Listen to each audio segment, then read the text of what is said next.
Hi everyone, this is Michele Graglia. This is Marianne Hogan. Hi, I'm Adrian McDonald. I'm Katie Asmith. Hi, this is Anthony Gasals. Hi, my name is Meg Morgan. Hey, it's Jordan Trove. This is John Ray. This is Ryan Van Duzer, and you are listening to the Gotta Run Racing Podcast. Hey there. Hello, I'm Norman. I'm Jody. And this is another Gotta Run Racing Podcast, coming to you live and uncensored. It's been a minute, hasn't it? Yeah. Well, technically it hasn't, but we're going with that. What is happening in the world of Gotta Run Racing? New website just launched. In case you haven't seen it yet, go check it out. We'd love to hear your feedback. It's very dynamic. It's updated, which was desperately needed. Yes. And all of our race registrations are open. So check out GottaRunRacing.com. You can sign up for Lost Treasure, Rainbow Trail Run, or Island Lake Classic, or all three. Why not? Yeah, why not? Make it a triple header.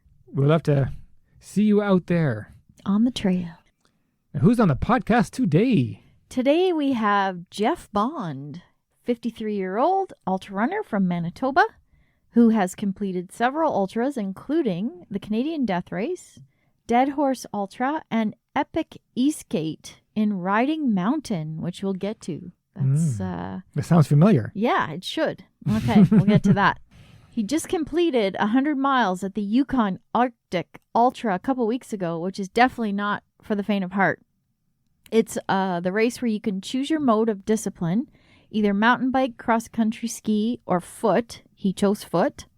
Jeff's a member of the Manitoba Association of Trail Runners, which is associated with the Ultimate Trails of Manitoba Series, or UTofMB for short. UTofMB. Very clever. Very clever. UTofMB. Very good. And for all you non-Canadian listeners, MB is the short form for Manitoba. Okay. Jeff is also the director of a race called Rider versus Runner, where runners compete against horse riders over a 40K course filled with river crossings, steep climbs, and descents with about 610 meters of gain loss. It has a tight 6-hour cutoff, and we're going to ask him all about it. Now, we did chat with other guests who ran races like that, man versus horse. Right. The ultimate original ultra, right? And without further ado, here's Jeff Bond coming up. Congratulations on your recent accomplishment at the Yukon Arctic Ultra. But first, we like to start a little with a few other events that you've done and then lead into that because that's your most recent event. So when we were doing some research on you, I was really excited to see that you had completed Epic E-Skate because we have a national park virtual series, and Riding Mountain, of course, is our Manitoba park. And I think it's the number one park that I actually want to go run at. So we definitely want to ask you about that. But first, I wanted to mention this fact, and you're probably aware of it because you're a local. But for our listeners, this fact blew me away when I read it. So are you ready? Hit me. Okay. In 1943, a prisoner of war camp was constructed at Whitewater Lake, housing over 450 German POWs captured in North America. They were put to work cutting wood, and security at the camp was considered low due to the remoteness and severity of the terrain surrounding it. That blew me away. Yes, I did know that. I've been up there, like, obviously a number of times and over near the area where that camp was. But yeah, I remember hearing that too. Like, yeah, you want to run away? Fill your boots. I don't know where you're going to go because there was like nobody out here at that time. That is incredible. And what a piece of history. We'll definitely get to Epic E-Skate, and hopefully we can meet you then in person. Oh, yeah. Well, hey, you guys need a place to camp out. We got a spare room. Just come on up here. Awesome. But can you actually share a little bit about that race? Because we are curious about it, obviously. Epic E-Skate? Yeah, it's one of my favorites. I've ran it. I ran that course kind of as a training runs before it even was a race. But it's It's scenic. It's hard for Manitoba. We're looking at a good 1,000 feet of gain and then drop 2,000 in total. And the race organizers are just a great group of people. I love the course. It's steep when you go up and down. Lots of bears if you're into that. Oh, The bears nice. really don't want to have anything to do with you, but it's a lot of fun. It's one of my favorites. I try and hit it every year. And it's a 50K, right? They have 10, 25, and 50. 10, 25, and 50. Okay. All right. Well, Yep. we're going to check it out. Awesome. How is the ultra scene in Manitoba? Yeah, considering our population, we're pretty solid. Some of your, I'll say even there's some elite runners that are out of Manitoba. So I think of Mallory Richard, if you know of her. She's a course record holder at like Superior 100, as well as a few others. She ran Western States, did well. I think she came in 10th or 11th, and then she's looking to head back. But anyway, that's just one. There's numerous actually really good trail runners here in the province. We never raced in Manitoba. What races would you recommend for us to come do? Oh, definitely Epic Eastgate would be one. There's Suffer on the Centennial. That's another one it's probably 3 or 4 years old. It's on the east side of the province. It's hard. It's technical because it's all in Canadian Shield. I've spent a lot of hours out there. So those are a couple. Definitely, if you're even closer to me, then there's the Oxbow 50, 25 and 50K right in Superior and Sprucewood Park. So those are just some of the others. There's also some 24 and 48-hour runs if you're into running loops on trail. Oxbow's been around a long time, hasn't it? It used to be called the Sprucewood Ultra, and that's before, and then it just changed names. So I ran the 100 there in 2017, and I think the 50 mile in 15 and 16, something like that. So okay, all right. Back when it was Sprucewood Ultra.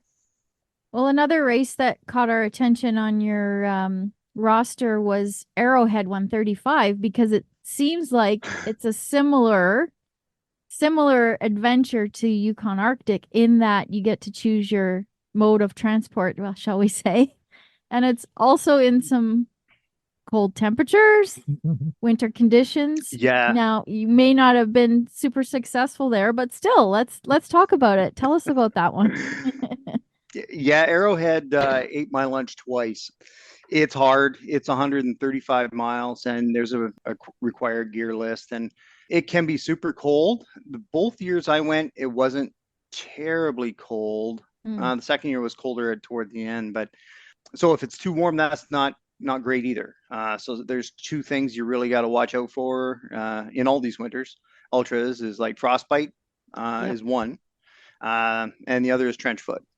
So if your feet are sweating, and then what that can be like. Yeah, that would not be good. Fortunately, not firsthand, but I've seen the pictures. Yeah. I've had it once. I don't want to repeat it. So. Well, congrats again for your Yukon Arctic Ultra. Let's get into that. Sure. Yeah, let's dig deep on that one. It takes place on the Yukon Quest Trail, which is the same trail as the dog sled, the famous dog sled that happens there. Yeah, that's right. Yeah. So traditionally starts right in Whitehorse and then goes down the Yukon River and then heads on land after that. This year, because the river was so slippery, they actually had to move the dogs off of it and start them up the trail, about 50K. But us ourselves, we started right in Whitehorse. And then about the first 50K is on, 22K is on the Yukon River. And then you turn and you're on the Tahini River for about another 28. And then you head on trail, on the overland trail after that. For us, hundreds, we stop at Brayburn. And then there's a 300, and they continue on out to Pelly Crossing, I think. And then every other year, there's a 430, and they go all the way to Dawson. I'm not sure I quite have the grit for that one yet. And I throw the word in yet, but so that's an ultra just on ice, essentially, if I'm doing my math correctly. Yeah, that's right. Yeah. Wow. So yeah, because it was so icy this year, we all had to start with Catula micro spikes on our shoes, just to make sure we had good footing. Yeah. Right. And you chose the 100 miler, right? Yeah. I wanted to just kind of ease into it, biting off a 300. That seems like an awful lot on the first kind of go. It's an area, Yukon, I've always wanted to see, and it's like, I have the will and the want to do some of these things, right? So now's the time, strike while the iron's hot, kind of thing, and just book tickets. And then there ended up being a small crew of us from Manitoba that went up, so it was a lot of fun that way. Oh, that's awesome. It's not a big race either. I think I counted, 46 participants, including the marathons. It's a small club of people. I'm sure that would be a fun party to get started on that. But how long has that race been on your radar? That one only just a couple years. Really? I never really thought that I'd be able to have the time or the wherewithal to go all the way up to Whitehorse and participate in it. And then it's like, maybe I do. Maybe I could take a crack at this. And the more I got researching into it, it's a 72-hour cutoff on the 100 mile. I thought, well, that seems fairly reasonable. Mhm. Now they do that. I think they want, or they encourage maybe for people to bivvy and get some sleep, so you're not getting into the whole hallucinations and sleep deprivation. Right. But also, you never know about the year. One year they had 18 inches of fresh snow. I mean, Wow. that'd be a punishment worse than death, I think, trying to drag your pulp through that. But and in that year, only 3 people finished. Everybody else dropped out, right? Wow. Do you have to take some sort of wilderness course or something before you even sign up for one of these things? You do have to go through an interview with the race organizer, Robert Polhammer. Mm-hmm. And so he'll assess kind of your background and your experience in sleeping and being out in the snow. Fortunately, being in Manitoba, I actually have a fair amount of practice at it. I live right on the river. It usually freezes solid every winter. Mm-hmm. I'm able to go out, do some either overnights, just kind of camping by myself, or just trekking around at minus 35, minus 40. Wow. And that's a real good gear check. And then Arrowhead, that's a couple of other experiences, but just kind of going through that, he said, no, I was probably okay. But if you don't have enough kind of background, then there is a training course you take just before they kick you out there. Okay. And that's to make sure you know how to light your stove. Right. So a lot of the MSR stoves that we carry, they're a little bit funky to work with. If you don't know what you're doing, you kind of won't blow it up, but you'll have a flame going 5 feet high and kind of wondering what the heck's going on, right? You need to be experienced with some of that. You don't burn all your stuff down. But And is that what you carry, that orange sled that's behind you with all that stuff behind? So how much does that thing weigh? way too much. So mine did anyway. Mine must have been 55 pounds. Wow. So there's a required gear list, right? You need a sleeping bag good to minus 45. Mm-hmm. So that's a different one. You need a very heavy down-filled jacket. They're not heavy, but they take up an awful lot of space. Then you need any changes of clothes, changes of socks, especially. Water, you're supposed to be carrying at least 3 liters with you. In stainless steel containers, so those add weight. And the stainless steel is like when you get to checkpoints, they'll have hot water there, and if you got plastic water bottles, I mean, it's just going to melt right through and then freeze shortly thereafter. Then you have to have your stove, first aid kit, number 2 headlamps and all your spare batteries, and because the cold loves to just eat those batteries up, right? You need lots of spares. Wow. Now, when you were training for this, did you train with a sled or did you train with a pack? Like, how did that work? Training, I started more in like October. I drag a tire. So I have a spare tire that I call Monty, and I drag it up and down the roads or on trail or through the snow. And then depending on how deep the snow is, whether I can pull it or not, and then I'll move over to either a sled on trail, or I actually built a sled with wheels on it that I'll use to drag on the road as well. So That way I can get more comfortable with how the harness is going to fit, especially over clothes, where I'm going to put my hydration and my food. Yeah. Get used to the pull, because that's never ending. You're just always pulling, and it's a different kind of set of muscles compared to running or anything like that. Yeah. No, those are some of the things I do. Wow. All right. So take us to the start line. How are you feeling? I get pretty antsy. It's pretty much you can set your watch by it. About 2 weeks before a race, I get antsy thinking, what did I just sign up for? And then the week before, it's like, you know what, let's just get at her, because put the money in, I put the training in. Now I just want to get going. So you get up, to the start line, and I'm thinking about all the things I got to do. I think it was about minus 27 even at the start line. So it's like, okay, how am I going to gear myself? What am I going to wear? And then do I have all my stuff? Did I forget anything? Because once I get going, like, it's not like you can turn back and there's no crew or anything like that. There's 2 checkpoints, and they'll give you a little bit of food and water. But other than that, if you didn't bring it, you're on your own. You have to whittle it out of a tree, I guess. But so I get punchy, getting up to the start line. I just want to kind of get going out there. And then once I'm going, and I just feel so much better. Like, now I can start executing my plan that I've been rehearsing in my head for 6 months. Like, what am I going to do? Where am I going to change my socks? Where am I going to eat? How much am I going to eat? How much am I drinking? Is all that working? Because it's an ultra, and if things can go wrong, it will. But sure. Is there any spot checks where they say you forgot something, so you cannot continue along the route? Like gear check? Gear check. Well, they do a gear check about 2 days before the race. And so on this one, like, there's a mandatory gear list, and they check your coat, and they check your sleeping bag, and they also check that you know how to operate your stove. So you actually have to go outside, put your stove together, turn it on, fire it up.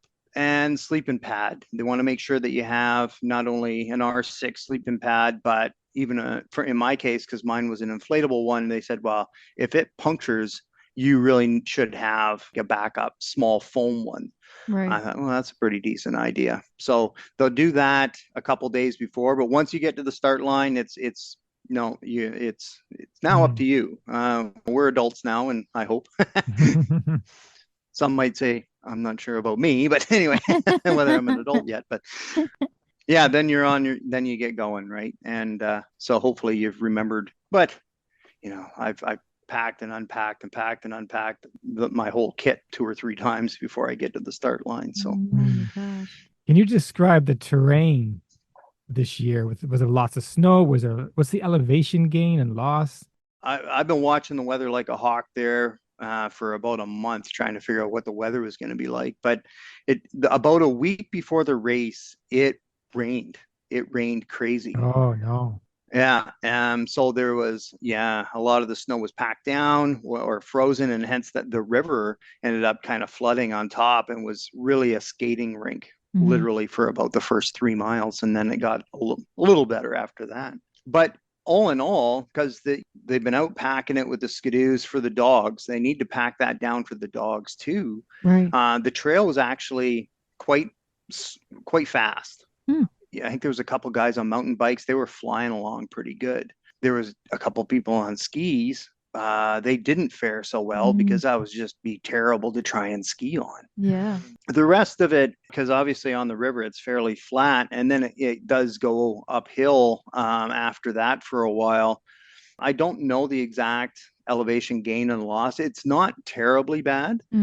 There's a lovely little sneaky hill there right in the middle, just before the second checkpoint at about 100K. It's about a 2K uphill. Oh, wow. You got to drag your pulk up. There's a few choice words I heard from some guys just about that, but at least they didn't put it at the end like a lot of ultras, right? Like, here's 100 miles and a nice steep hill to climb right at the end. Do you go first before the bikers and skiers, or what order is that race up in? Yeah, it's like mass exodus. Everybody kind of goes at once, and then we sort out after that. Wow. Now there's only 2 bikers, I think. It's not like say Arrowhead, where actually most of it are bikers there.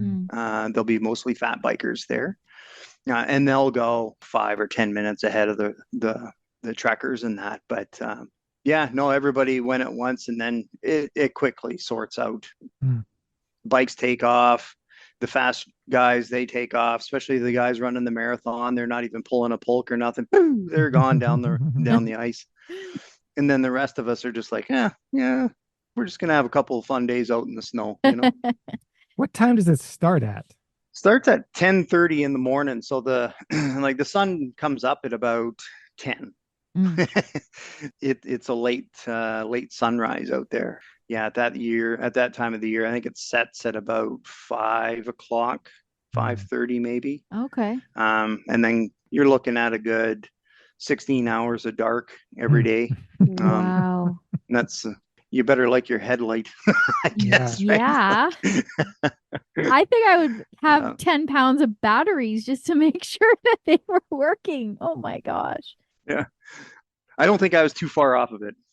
Did you have any gear mishaps? Really, the stove, I've used the stove, I don't know how many times, and never had any issue with it until, Race day. it's like, it was like the second morning, I found a nice spot on a ledge overlooking a nice mountain view, and I thought, hey, this is a nice spot for a cup of coffee. So I stopped and pulled out my stove, and I couldn't get it to work. Actually, the stove was working. It was slow because it was still, probably minus 25 or so, and fuel gets a little thick. That wasn't the issue. Is I usually use just a lighter, and I always carry 2 lighters because 2 is one is none. And neither of my lighters would work well enough to light the stove. Holy jeepers! But you always have to have another form of fire. So I had actually waterproof matches, and I ended up digging those out and lit the stove at. Okay, this has never happened before, but thankfully I had a backup plan, right? Yeah. Other than that, I think the only other mishap I guess I had, and this is ironically goes back to your battery comment. I had sleeping the second night, and I just zip myself into my sleeping bag and have a small hole just big enough to kind of breathe through. And I brought my headlamp inside my sleeping bag just to help keep it warm. Right. And I must have bumped it on. And this thing, I woke up and the light's on. It's like 1,000 lumens, so it's sitting right in my face. And the battery pack was so hot, I thought this thing is going into thermonuclear meltdown. So no. I ended up just kind of pitching my arm through the hole and chucking this thing out in the snowbank, and I just got it in the morning. I was actually literally afraid it was going to melt a hole in my sleeping bag. So. Oh my gosh. Maybe that's just on me for being silly. I shouldn't have done that, but. Hey guys, if you like what you're hearing so far, then check this out. Calling all trail runners to come on out to Mansfield, Ontario this May. The Lost Treasure Trail Race features both a 5 and 10K on the beautiful trails of the Mansfield Outdoor Center. As the story goes, the American outlaw Jesse James buried a barrel full of gold coins stolen from a train on his relative's property somewhere in the hills of Mulmer. You'll earn your very own coin medal when you cross the finish line. Registration is now open. For more info, go to GottaRunRacing.com. Now back to Jody and Norm. I guess strategy-wise, wouldn't you want to stay with someone the entire time, or it was different, same pace? It certainly has its pros and cons. I've been lucky enough, I guess, in the past to do ultras like 100-milers and that with somebody that I could really rely on, and at the same pace. And when I'd have lows, they'd be able to pull me out, and vice versa. In these, I've kind of bumped into it where if I get reliant or just kind of cruising along with somebody else, I'm either going at their pace and not executing my game and then pushing too hard, or not hard enough and getting frustrated, or in the second, or just alternatively, they could drop out, and then I'm like, you just feel deflated. I feel it's better for me just to do my own thing and execute my own game plan, go at my pace. And if I'm feeling hungry, I'll stop and eat. And if I'm feeling like I need a break, I can do that and not feel like I have to keep ramming ahead because I'm on somebody else's agenda. Yeah, the stakes are higher for sure. Mm. How many hours of the 54 that it took you did you sleep?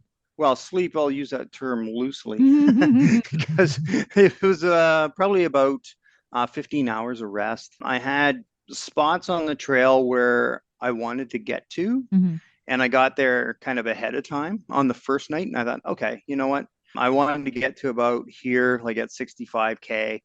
And that's a good spot for me. And it's only midnight. I thought I'd get here about 3 a.m. So you know what? I'm just going to camp out and, well, essentially just throw your sleeping bag on the side of the trail. And then the second night, I was, my mind was saying, okay, I want to get to a certain point, and if I can keep going until like 10 o'clock, I do that. Kind of my legs were saying, no, that's probably enough, Jeff. About 8:30, so. And I knew I had enough time, and the trail was in good condition. It wasn't like, oh, I'm way behind pace or anything like that. And I thought, okay, you know what? Maybe I'll just do that for this night and camp out. Again, use the term loosely. Yeah, camping or sleeping. I imagine it takes a while to get set up too, because you're also having a meal, you're dealing with the stove, setting things up. So it's like the setup is as long as the rest. Yeah, by about that time, like I'd taken my sleeping bag, my pad, and my bivy sack and rolled it all together. So I just pull it out of the bag, unroll it, and essentially I'm done. I'm ready to sleep at that point, and then crawl in and kind of zip yourself up and kind of thing. But so it's about the longest period of time it took was for me to just try and pack the snow down a little bit flat for me to lay on. You'd think snow would pack out just all on its own, and it doesn't. No, it's all lumpy if you just leave it as is. That would just be, for me personally, it'd be hard for me just to fall asleep. You're out in the wilderness and it's cold. It's cold. I'd be worried about animals, which leads to my next question. But yeah. Yeah, I think I would just try to keep going. But that's a hard decision to make because then you're going to start to feel really tired. This is a very interesting race. It is. There's so many other factors. Factors that I just don't know about. I don't know if I'm ready for this. See some glimmers of interest there. All right. So I want to ask about wildlife. Please tell me you saw something cool. I wish I saw more. There's actually herds of bison there, just roaming. So I did see fresh tracks and then some fresh moose tracks. But, I'm pulling a sled. I don't know if I could sneak up on a glass of water pulling that thing. So everything's probably giving me a wide berth. They can hear me coming. I did see some wolf tracks. Ooh. They're around. And if you kind of go to any of these, it's not the wolves that'll bother you. They really don't want anything to do with you. Bears are hibernating. Yeah. The most dangerous animal is moose. Yep. They're hungry and they're cranky. And if you do run across them, we had lots of talks about this before the race. Just don't try and push your agenda on them. Right. Let them do their own thing for a while. No, they'll toddle along. But you didn't get to see one. But you'd love to have seen one. I would have. Yeah, it would have been nice to see some. Yeah.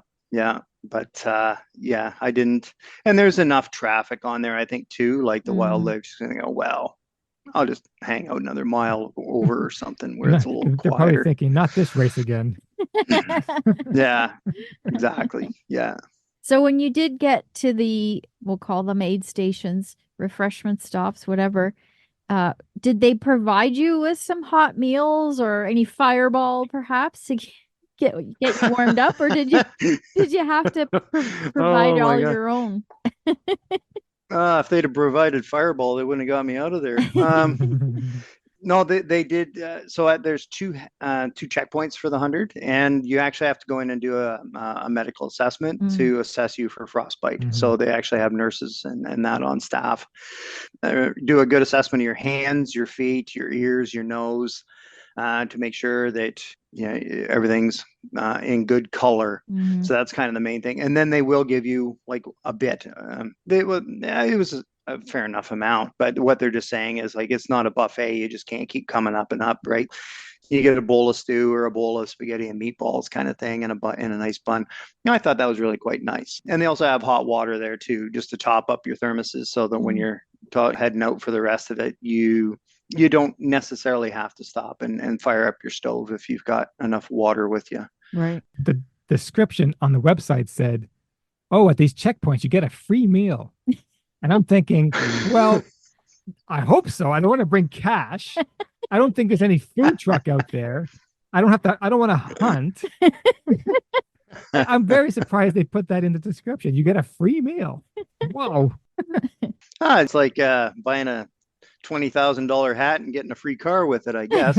Like, it's all in the way you position the words. But there you go.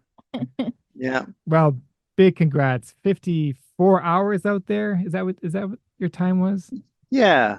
Well, then you're okay. Then you're way under cutoff. Oh yeah. No, I had tons of time that way. I didn't get any frostbite. I know of 3 other guys that did drop because of frostbite. So I think changing my socks twice a day was probably the best thing that I've done out on something like that. Because you obviously can't tell when they're wet. No, and they will be wet. Of course. It's a matter of just trying to keep moving, keep your circulation going. Mm-hmm. Don't get too hot, don't get too cold. Have some backup plans, and then and be fairly smart about it, I hope. But the one guy I bumped into, he said like it set in about 10 minutes. He was fine, and then all of a sudden he started feeling cold in his feet, and then he started putting hot shots in there, and that wasn't cutting it. So he put on his insulated overboots with hot shots, and already by that point it was too late. And he ended up bivvying, and then we all have a spot tracker on us, right? So that everybody can keep track of where we are, but also for emergencies. And he ended up hitting the SOS button, and it took 10 and a half hours before they got him out of there. But they tell you that right in the meeting. It's actually in the description. Like, if you hit your SOS button at night, they're not going to send skidooers out to risk their lives. It is your responsibility. You are to be self-sufficient. That's why you have the bivvy and the sleeping bag and everything else. You get yourself as comfortable as you can and hold tight. Start a fire if you need to, whatever. Yeah. But wow. He ended up, he bivvied, and then that was in the middle of the night. He hit the button. I saw him go by well into the morning. Wow. But yeah. Well, this company, Montaigne, they put on a race similar to this in Sweden, right? Are you now interested maybe going there and doing it there, or perhaps go back to Arrowhead and get some unfinished business? Well, ironically, I talked to my wife did the marathon up at in Yukon as well. Oh, So, nice. it was a nice little trip. And then she started looking at going to Sweden. And interestingly, the flights from Winnipeg to Whitehorse are about the same price as from Winnipeg to Sweden. Why'd we go to Whitehorse to begin with? But anyway, now there's maybe some interest in going over there. Yeah. I'd love to. I'd like to go and do that event over there, just to see some different land. For sure. Yeah. We actually reached out to Robert, the race director. Bad timing. It was a few days before the race, because we would like to chat with him about it. So if you're connected with him, maybe we can ask you to help us connect to him, because I don't know if he got the email, when you're planning a race, as we'll get to in a minute, because you're a race director yourself, but you kind of put aside emails in that week before the event and then maybe don't go back to it. But we'd love to chat with him as well, because we love chatting with race directors. Oh, I'd be more than happy to. Yeah. So I'll like maybe email him and copy you, kind of thing. And that'd be great. Try and get that ball rolling. Awesome. Yeah. He's a really nice guy. And this is a really well organized, really safe event, I would say. Right. Yeah. Sounds like it. So let's talk about rider versus runner, which is your event. How did that come about? It came about just not too far from where I live. There's a set of horse trails all on the hills along the Souris River here. And so I do a lot of training there. And the horses are often out there, and they're a great bunch of people. And it'd been kind of sitting in my mind, a little bit of a throwback to ultra running in North America, really talking about Western states. Yep.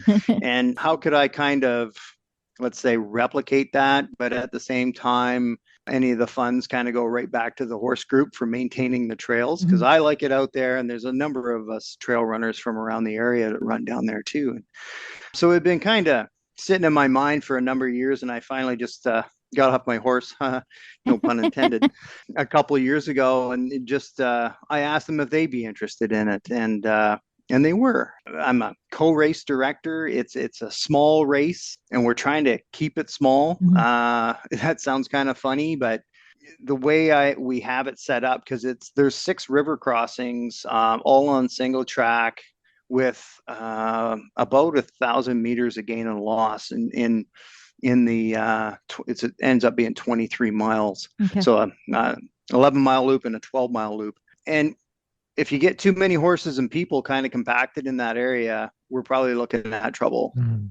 Even for safety, the way we have it set up is the runners go off on one loop, the horses go off on the other loop. Okay. And the people actually really like it because, well, you're not running into horses, and the horses don't mind it either. You're not running into runners, but at the same time, they don't know how fast they got to go to try and win. Yeah. So they're just going. They're going hard. That's a good idea. I like that. Yeah, it adds a different nuance to it, and this year will be our 3rd year, and people they like kind of the format and the low key kind of aspect to it too. So yeah, it's fun. And when does it take place? This year will be actually the August long weekend. Oh, okay, all right. And how do people sign up if they're interested? It's not quite like the Barkley where you got to know somebody, but it ends up just got to contact me. But we're working on, kind of fleshing out a bit of a Facebook page and brushing it up a little bit that way. Nice. But yeah. So in the last 2 iterations, who's won, horse or runner? Or tie?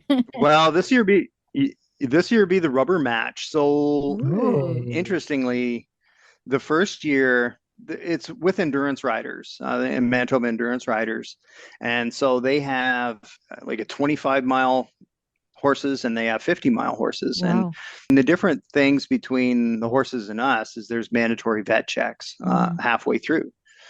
And so the first year we thought, okay, so the 50-mile horses have to do 25 miles before a vet check. And so we'll put the people against them during that section and see how they do. Okay. And so actually the people were slightly faster than the 50-mile horses in the first 25 miles. And then last year it was straight up 25-mile horses versus the 25-mile people. Okay. And then the 25 milers, they have to do a vet check at halfway point. So we tried to stagger the starts and only use run time, because I think that's only fair to the people and to the end of the riders. And ended up, the horses won last year quite handily, which I kind of thought they would. But so there's never been a tie. No. Yeah. Out of a sample size of 2, but we'll see this year. We have ride and tie events in Ontario, but that's not runner versus horse, because it's runner with horse with rider. The runner has to pull the horse while there's a rider on the horse. I think so. Yeah. I don't exactly know the rules, but there has to be a runner and a rider horse together. Okay. Yeah, I don't really understand the rules. And in the States, it's called man versus horse. Right. That's very popular. Yeah. There's one in Arizona in October. I was down in Arizona at that time, or around that time. I was looking to try and sign up just to see what they did, but I ended up missing that race and doing something else while I was down there. But yeah. And we also chatted with someone who ran with a donkey. Burro racing. Burro racing. Yeah, which is another whole. Wow. I have heard of that as well, and I'm like, oh, talk about dragging your ass. I don't know, especially at our course with 6 river crossings. I don't know how well burros want like water, but No. it could be a real event. Yeah, talk Yeah. about having no control over the outcome. At least a Yeah. horse pays a little Yeah. bit more attention to its rider. Oh my gosh. Yeah. Yeah. Anyways, well, this has been amazing, Jeff. Thank you so much for sharing your adventure with us. I now know not to sign up for that race. Oh no. It's difficult. Like, I don't know how to be out there for so long. Oh, I sensed some interest there. That's what I could see. I may do the 50K, maybe. No, it's marathon. Oh, okay. Marathon. But Yeah. he's a wimp. He considers anything under minus or No, anything under 15 degrees Celsius winter. is winter. Dead winter. Like, I don't know how he's wearing Maple Leafs right now because he's not a Canadian. I can't do it. That's all right. No, I very much used to be in the same camp. But I guess just being in this province, either you really like winter or you're going to be miserable, right? That's very true. All right. But I am very serious about Epic Eastgate. So we're going to stay in touch because that is For sure. We got to get there. Yeah. I'm so fascinated by this park. It just looks beautiful too. Yeah. Yeah. It is. It's one of my favorites every year. Very good. Well, before we let you go, we have some rapid fire questions. And I'm excited to be speaking to a Canadian because I like our Canadian Questions. So because we haven't had a Canadian on in a little while, I don't think. It's been a while, right? It has been a while. Yeah. Okay. Yeah. All right, you ready? Sure. Okay, let's do it. Beer or wine?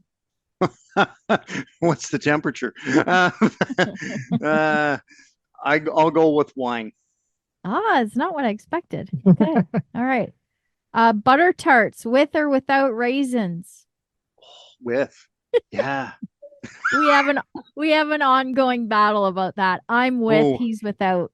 I'm sensing a little tension over there on the butter tarts. What's the last concert you went to? I saw the Dandy Warhols down in Phoenix. Oh, nice. Very good. Mm. Okay. Name a TV show you're embarrassed to say you watch. I'm a big fan of Rescue Me. That's okay. Rescue Me. Rescue Me. Yeah, That's it's with, from like the Dennis Leary. Oh, you're Yeah. going way back. Yeah, that's- Rescue Me. Yeah. We loved that show. Yeah, we're not embarrassed about that. No way. That's not embarrassing. All We're right, talking good, like good. Survivor or something. That's a classic show. Do you have any tattoos? Yep. Yeah. Okay. Are you going to get one to commemorate Yukon? No, not yet. I don't think. No. No. Okay. Hmm. All right. No. Favorite ice cream flavor? Yeah, it's like butterscotch ripple. Oh, yeah. Can't go wrong Yeah. there. Good choice. Good choice. Would you rather be a professional writer, painter, or musician? Good Lord. Well, I couldn't carry a tune in a bucket, so I could really brush up on my writing skills if I could. Very good. All right, Norm. Pick a superpower that you'd like to have. The superpower, the ability to remember more than just the reason why I walked in the kitchen and now I can't remember, but just there's so many things I trip across. I wish I could remember it all. That's a good one. That's a good one. That is a good one. And relevant too, because we're all around the same age, so I totally understand what you're saying. Yep. All right, Jeff, this has been great. Thank you so much. Well, thanks for having me. This is like the epitome of my running career is being on a podcast. So that's awesome. No. Is this your first podcast?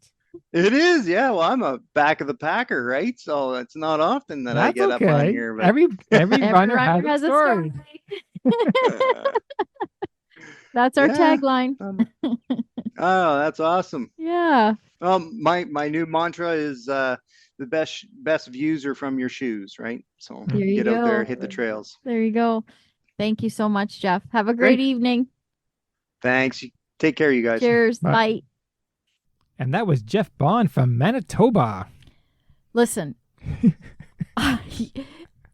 he thought that you are genuinely interested in doing this race. Yeah, it sounds amazing, but there's no way in hell you would ever attempt a race in these temperatures. I don't. Where do I start? 16 hours of darkness. Number one. Yeah. I would probably do the marathon. Right. But you know what? Hold on. Because I would consider an ultra in Antarctica, but it doesn't get this cold. Antarctica? No, it doesn't. So I would do something like that. Yeah, but we're not talking about that. We're talking about I've been in cold temperatures. a million. No. There's This is way no up there. way you would do it. Now, having said that, I would love to go to Yukon. Of course. To experience the land and you would need a bubble suit that would keep you in your own biosphere to keep you warm. Because I know what you're like when it's 0, let alone minus. I would need a generator with a plug into my suit. Oh yeah, I feel good. Oh yeah. Oh, anyways, but good on him because that is a lot of effort to pull a sled. Yeah. To start a fire. To make sure all your bits are covered and oh my gosh. I don't know how he slept. I couldn't sleep. My eyes would be looking around going, what the hell? I'd also be scared that an animal would sneak up on me in the middle of the night. I was wondering about that, the women who compete in this. Do they stick together or do they go off on their own? I don't know. What would you do? Would you try to stick with? I would try to stick with somebody. Stick with someone, yeah. Yeah. Or I'd have a giant bear bell. But not like that, you said, they're hibernating. Not that I'm saying that women can't do this on their own. No, of course you aren't I'm saying just that. saying that I'm thinking about you. What would you do? Right. Well, no, you'd be with me, so. Yeah, we could probably do this together. Right? In fact, you be on the sled and I'm pulling you. That'll keep you warm at least. Like, I didn't sign up for this. Oh, man. Oh, Anyways. well, all the best. I hope he gets to Sweden. Because Yeah. Montaigne is they put on the race, same type of deal in Sweden. That would be awesome for him to go do that. It would be. And hey, if he does that, we'll get him back on. Yeah, or when we go do Epic E-Skate, Yes. we'll do a live and uncensored. Live from the start line. Okay, if you like this episode, please give us a rating and review wherever you listen to your favorite podcasts. We'd appreciate it so much. Much appreciated. Until next time. Cheers. Bye.